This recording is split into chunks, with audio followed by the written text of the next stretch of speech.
All right, thanks, Matt. Well, tonight only on NBC5 News, in honor of Black History Month, we're hearing from Black members of our community about living in Southern Oregon. NBC5's Marcus Veal has part one of our Black History Month special report.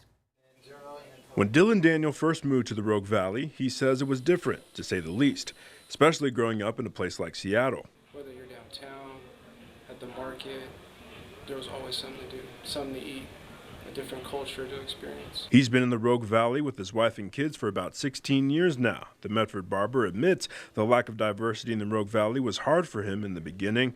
The U.S. Census Bureau says less than 1% of the area is black.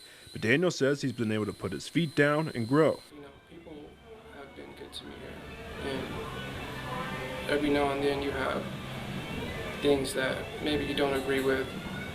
But for the most part, you know, I've been able to handle anything that comes.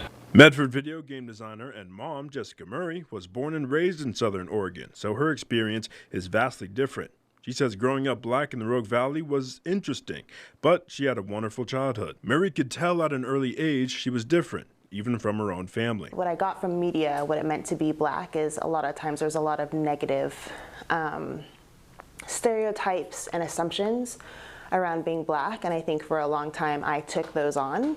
But as Murray got older, she realized that being different wasn't a bad thing at all. My mom and my grandparents were amazing. They raised me. I had incredible friends. I had a community that loved and supported me. Both say they've seen a lot of growth in the Rogue Valley, and their young families are happy here. For Daniel, what helps is being the best version of himself.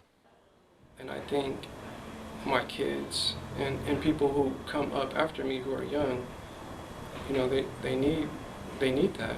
Murray says she would also love to empower Southern Oregonians to have conversations about race and to embrace who they are. If they feel different, if they feel alone, to find beauty in that difference, I feel like I could do a lot more with youth coming up. I can't afford to go to Utah. I think it's been in Utah.